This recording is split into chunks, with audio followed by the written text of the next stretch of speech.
Fala pessoal, aqui quem fala é o Vini, sejam bem-vindos a mais um vídeo e este é mais um vídeo de resultados, dessa vez para repassar cada um dos resultados do UFC Namajunas versus Cortez. Vamos lá, primeira luta da noite, categoria peso meio médio, tivemos o Ivan Elder vencendo o Darius Flowers por finalização no segundo round com 1 minuto e 46, começamos bem, né, já foi uma luta que não foi para decisão, eu achava que era um card que ia ter um monte de decisão por conta da altitude, mas não, né, o card surpreendeu, tivemos muitas lutas acabando antes, né? Na segunda luta, peso médio, tivemos o André Petroski contra o Josh Friend. Quem venceu foi o Petroski ali na decisão unânime. Uma luta mais morna, né? O Petroski ali precisou evitar a trocação, é um cara que é bom de quedas, aplicou ali 3 quedas, ficou muito tempo dominando, então foi um cara mais estratégico e fez uma luta um pouco mais monótona, mas da forma que ele precisava para vencer, não tinha por que ele se expor contra o Josh Friend, né? Então ele fez ali o que precisava. Então dá para entender, né? Depois, próxima luta, categoria peso mosca feminino, tivemos a Luana Santos, brasileira, vencendo a Maria Agapova por finalização no primeiro round com 3 minutos e 27. Aqui uma luta bem previsível, né? Quem me segue lá no Instagram, que é @diretaço, é o nome do canal, viu algumas apostas que eu fiz nesse card. No card preliminar eu fui muito bem, né? No principal mais ou menos, mas essa luta da Luana era a mais tranquila, assim, né? Eu botei lá vitória da Luana, botei round, né? Porque aí o round eu coloquei os 3, porque paga bastante, então vale a pena, tal, não sei o quê. E botei também finalização, né? Que, enfim, era bem na cara que ia acontecer, né? Então, a Luana venceu bem aí e, cara, não dá pra comparar a Luana com a Maria Agapova, né? Luana, excelente queda, inclusive, né? Nossa senhora, queda maravilhosa da Luana, gostei bastante da performance dela e ainda fiz a graninha lá na Stake. Aliás, se você não tem sua conta na Stake, né? O link sempre fica aqui no comentário fixado, é só você abrir sua conta. Depois, categoria peso galo, tivemos o Montel Jackson vencendo o Damon Blackshear por nocaute no primeiro round com apenas 18 segundos. Pois é, o Montel Jackson, que também foi minha aposta, venceu ali de forma tranquila, né? Colocou a sua sequência, uma tijolada, e o Blackshear, que é um excelente lutador, nem conseguiu lutar, né? Foi nocauteado ali logo no começo, um vacilo, né? Vacilou ali com a guarda, ainda mais no começo, que tá no gás, tá com força, deixou direto conectar, acabou, né? Então Montel Jackson venceu aí, nocauteou com um diretaço, né? Na próxima luta, categoria peso mosca feminino, tivemos a Jasmine Jasudavicius vencendo na decisão unânime a estreante Fatima Klein. É uma luta ali também morna, né? Tivemos um pouquinho de trocação, algumas quedas de um lado, uma queda ali para Klein, uma tentativa de finalização, uma luta movimentada ali, mas, né, ok, não foi uma luta ruim, mas não teve nada aí também de excepcional, né? Depois a gente vai pro peso mosca, só que agora masculino, tivemos o Charles Johnson enfrentando o Joshua Van, e quem venceu foi o Johnson por nocaute no terceiro round, com 20 segundos, ele voltou ali no terceiro round na força do ódio, né, e conseguiu ali realmente nocautear o Joshua Van, que é um cara que tem um grande volume de golpe, né? O Joshua Van tem até mais volume que o Charles Johnson nas estatísticas, né? Na luta não foi, mas ele tem mais volume, é um cara que realmente incomoda ali, é um cara que gosta de colocar o jogo em ação, é um cara bem ativo, né? Só que o Charles Johnson conseguiu aí não só conectar mais golpes, mas os melhores golpes, até inclusive conseguir aí o nocaute. Então, belíssima vitória do Charles Johnson. Depois a gente vai pro peso médio, Abdulrazak Alhassan enfrentava o Cody Brundage. Cody Brundage começou indo pra queda, né? Foi ali evitando o forte do Abdulrazak Alhassan, que é um cara que nocauteia, que tem muita pressão. Então ele já foi ali para evitar esse jogo, né? Não queria ser nocauteado. E o Abdulrazak Alhassan conseguiu ali segurar a onda, foi golpeando no ground and pound, só que no meio da pressa, né, de conseguir um nocaute, ele acabou dando alguns golpes na nuca do Cody Brundage. E logo que ele acertou o primeiro, o árbitro chamou a atenção. E depois de alguns golpes, ele foi e deu de novo. Então o árbitro interrompeu. E como o Cody Brundage já tinha tomado um monte de golpe, ele já estava zoado, já estava grog por conta do monte de golpe que ele tomou, né? Então os golpes na nuca, 1 ou 2 golpes ali, realmente foram errados, não eram para ter acontecido, mas na minha visão, o Cody Brundage não parou só por conta dos golpes na nuca. Claro que deve ter machucado, deve ter incomodado, tá errado, o golpe é ilegal, não tô dizendo que não, né? Mas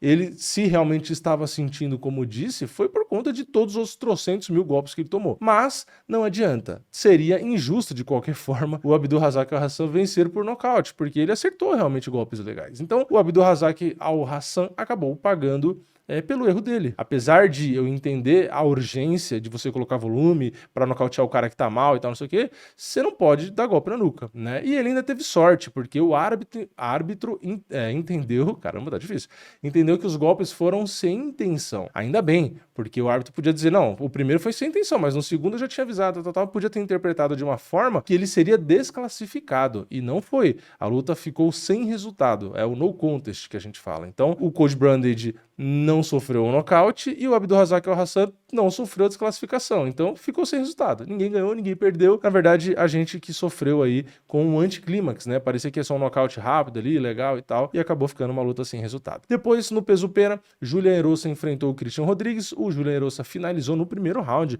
com 4 minutos e 49 segundos. Lutou muito bem, era azarão. Aliás, vários azarões venceram, né, nesse card. O Erosa era um deles, acho que pagava mais de R$3. Ele é muito bom, realmente, na luta agarrada. Na trocação tava se virando bem, né? O volume de golpes foi parecido ali dos dois, mas o Erosa conseguiu a queda, conseguiu a finalização, então conseguiu vencer muito bem e no primeiro round. Depois a gente vai pro meio médio. O brasileiro Gabriel Bonfim venceu o Enguilusa na decisão unânime.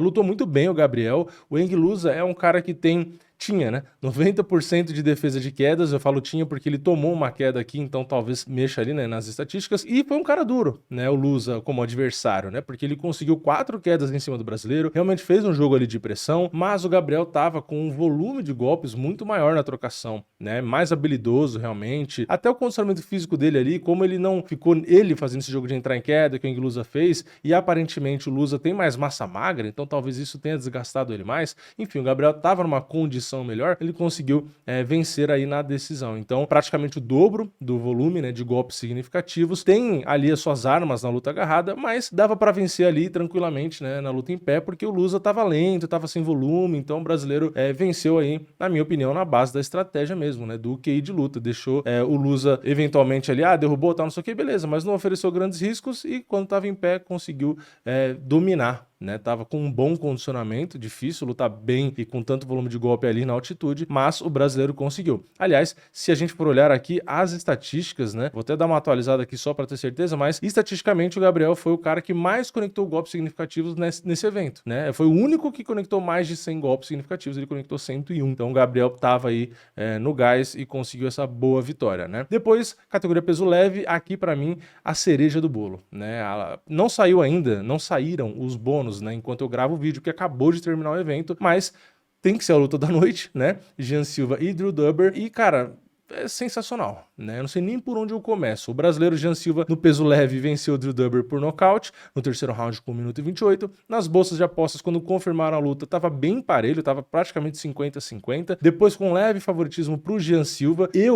Vou falar a verdade, vou até botar meu óculos aqui do Jean Silva, mas vocês sabem que eu tento sempre ser imparcial, né, da academia lá do Jean. Vocês sabem que eu tento ser o máximo de imparcial, mesmo gostando do borralho de todo mundo que tá lá e etc, como dá pra ver pela minha cara, mas tentando ser imparcial, eu achava que a altitude faria diferença, já que o Drew Dober é de lá. O Jean ter lutado recentemente também achei que ia fazer diferença, e mesmo o peso, né? Subir a lutar com um cara que já é da categoria de cima, o Drew Dober visualmente parece que é mais pesado e tal, então tinha esses fatores ali que eu achava que poderia complicar um pouco para o Jean. Então eu achava que nessas vantagens, vamos dizer assim, né, que não deixam de ser vantagens, né, porque um cara pegou a luta em cima da hora, é na outra categoria de peso, tem altitude porque o cara mora lá, então não deixam de ser desvantagens, não tem como, né? Então eu achava que o Drew Dober teria uma leve vantagem, mas quando começou a luta, apesar de alguns momentos realmente parelhos, se a gente olhar estatisticamente, o volume de golpes significativos também foi parelho, a luta não foi tão parelha assim, quanto as estatísticas mostram, né? O Jean Silva tomou alguns golpes limpos e perigosos? Claro que tomou. O Drew Dober é o maior nocauteador do peso leve, né? Isso não é opinião, é número. Então o cara é extremamente perigoso. Só que o Jean adotou uma postura extremamente inteligente, na minha opinião, né? Ele teve uma execução também muito boa, porque ele jogou mais no contragolpe, né? Ele estava muito mais na distância que o Drew Dober. O Drew Dober, apesar de ter, entre aspas, uma vantagem, que é ser canhoto e tal, ele não estava conseguindo encontrar muito o Jean. Eventualmente achava um golpe ou outro, mas estava com dificuldade de achar a distância. O Jean, com aquela perna mais avançada ali, eu acho que aquilo ajudou bastante, porque ele conseguia ficar perto para atacar, mas quando ele era atacado, ele conseguia recuar bem o tronco. Então o Drew Dober não encontrava muito, né? O Drew Dober foi só depois encurtando melhor, mas estava com muita dificuldade de achar o Jean. Então essa postura contra a golpeadora do Jean foi muito boa, conseguiu ali as cotoveladas também nas aproximações do Drew Dober. O Drew Dober, quando vai bater, ele quer bater com força, então ele acaba meio que carregando muitos golpes e fica com um período muito grande ali de disposição, né, para o Jean conectar os golpes. Então o Jean foi certeiro demais em muitas das combinações do Drew Dober, e aí conseguiu, claro, ir machucando o Drew Dober, né? Já tinha aberto o corte, aí acertou outro golpe, abriu mais ainda. Então realmente o Drew Dober,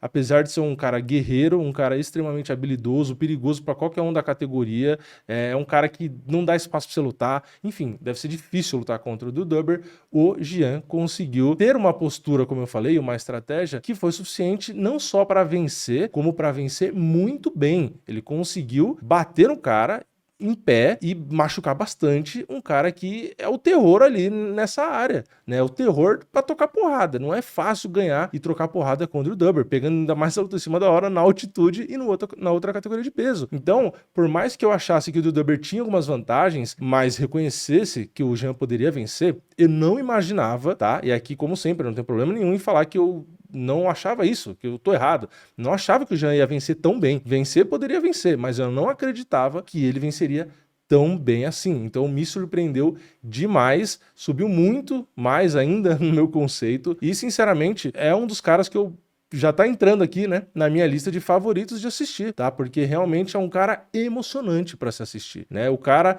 não teve medo de trocar porrada com o maior nocauteador do peso leve. E não só trocou, como deu show, conectou golpe rodado ali, enfim, destruiu o Drew Dober. Então, cara, o Jean tá de parabéns, ele pediu realmente o bônus ali, da outra vez ele não bateu o peso, a gente sabe que quando não bate o peso o UFC não dá bônus, não adianta, e ele pediu, então eu acho que o UFC o Dana White, né, vai dar o bônus de luta da noite, ainda não foi confirmado como eu falei, acho difícil dar 2 bônus, né, mas sei lá, eu pela performance dele e contra o adversário que ele lutou, além de ser a luta da noite, porque pra mim foi a luta da noite, eu acho que ele merece sim um bônus de performance, tá? Então eu, se fosse o Dana White, eu daria sim um bônus de performance e também o de luta da noite. Primeiro que o Dober merece o de luta da noite também. Então até aí não tem nem discussão. Agora, a performance do Jean, como eu falei, ele conseguiu vencer bem, com uma margem boa. Ele não passou sufoco, não. Ele tomou alguns golpes, mas não passou sufoco. Ele machucou demais. Então, pra mim, merece também um bônus de performance. Então tá de parabéns, Jean. Vou até ficar de óculos agora até o final do vídeo também.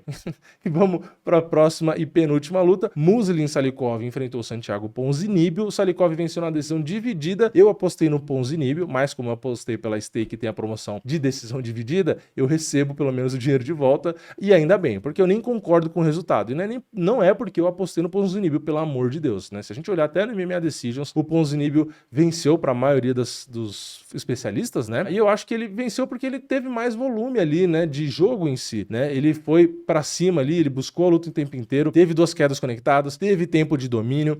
Se a gente olhar ali na trocação, nos números, foi muito parelho, né, em golpes significativos os 3 rounds, porque a gente teve no primeiro 14 golpes pro Ponzinibbio e 17 pro Salikov. Aí no segundo 16 pro Ponzinibbio, 14 pro Salikov. E no último 11 pro Ponzinibbio e 15 pro Salikov. Então, em número de golpes, realmente fica ali muito parelho. Só que aí entram os outros quesitos, né? Por exemplo, no segundo round, o Ponzinibbio conectou 2 golpes a mais, teve uma queda e dominou por 22 segundos. No terceiro round, teve 4 golpes a mais pro Salikov. Só que em compensação, o Ponzinibbio derrubou uma vez e controlou por mais de 2 minutos. Então, entra toda aquela discussão. O que vai valer mais ali? Ah, a potência desse golpe aqui, a queda aqui e tal, não sei o quê. Então fica um pouco subjetivo. Na minha opinião, o Ponzinibbio teria vencido essa luta por 2-1, que eu acho, inclusive, que foi a pontuação que o próprio Carlão Barreto também marcou, né? Mas, enfim, fazer o quê, né? Pelo menos a stake tem uma belíssima promoção para quando os juízes aí derem uma viajada, a gente receber o dinheiro de volta se for acima de $5 a aposta, só no mercado vencedor e tudo aquilo que eu sempre falo aqui. E na luta principal tivemos na categoria peso mosca feminino,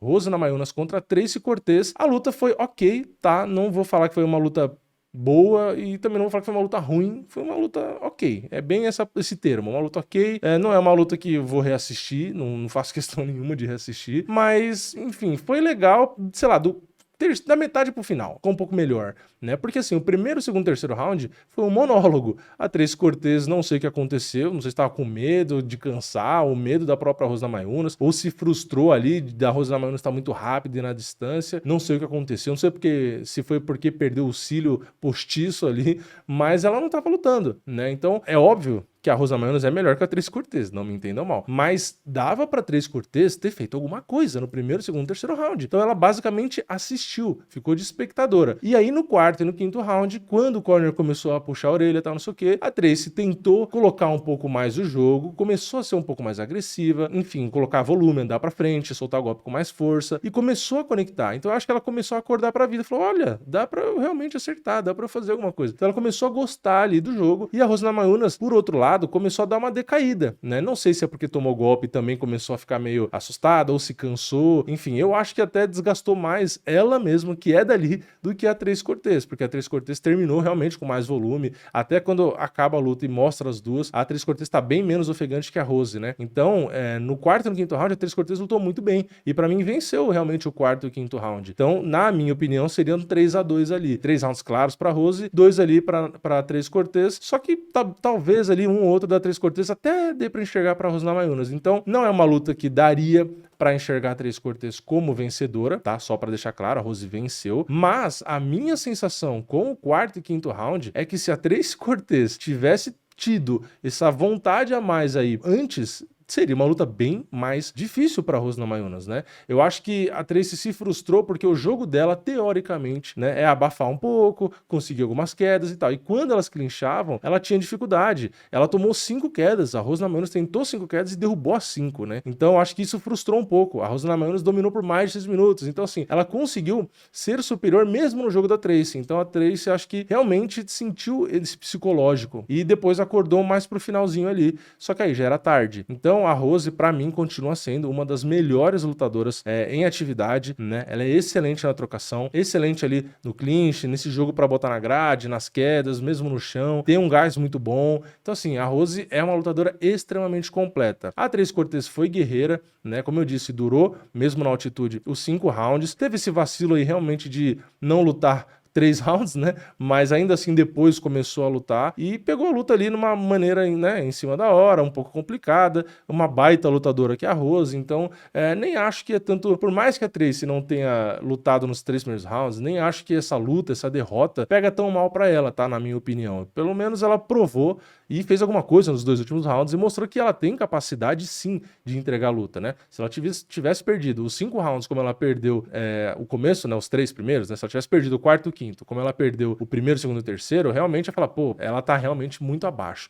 Mas pelo quarto e quinto round, deu pra ver que ela tem jogo sim pra levar a dificuldade, né? Foi só uma questão ali de ter tido uma mudança de chavinha durante a luta um pouco mais rápida. Então, claro, vou repetir, a Rose é melhor lutadora, mas acho que a Tracy Cortez aí, com alguns ajustes, né, ela tem material sim pra bater de frente realmente com o topo ali, né, continuar fazendo boas lutas, né, ainda mais se tivesse tido um camp completo e tivesse, enfim, mais em dia ali. Mas é isso, né? Essa foi a luta. Como eu disse, não foi uma luta sensacional, não foi uma luta ruim, foi uma luta ok. No geral, eu gostei muito desse evento, tá? Eu esperava uma nota 7. Até falei, né? Se não fosse altitude... Não, acho que eu falei 6, né? Falei, se não fosse altitude, poderia ser um evento 7, 8. Mas a altitude me deixava com medo, então eu achava que ia ser 6. Mas me surpreendi demais, tá? Tivemos excelentes lutas. Eu acho que vale uma nota, acho que 8,5 pra esse card. Eu ia falar 9, mas como a luta principal foi mais ou menos, a do Ponzinibbio também foi mais ou menos, eu acho que vale aí uma 8,5, acho que é uma nota ainda assim muito alta para um Fight Night desse, que eu acho que a galera nem tinha tanta expectativa, mas eu acho que vale 8,5 porque, pô, a luta do Jean, pra mim, já leva a nota lá pra casa do chapéu. Depois a gente teve ali finalização do Julian Erosa, nocaute do Charles Johnson, nocaute do Montel Jackson, finalização da Luana, finalização do Ivan Elder, então assim,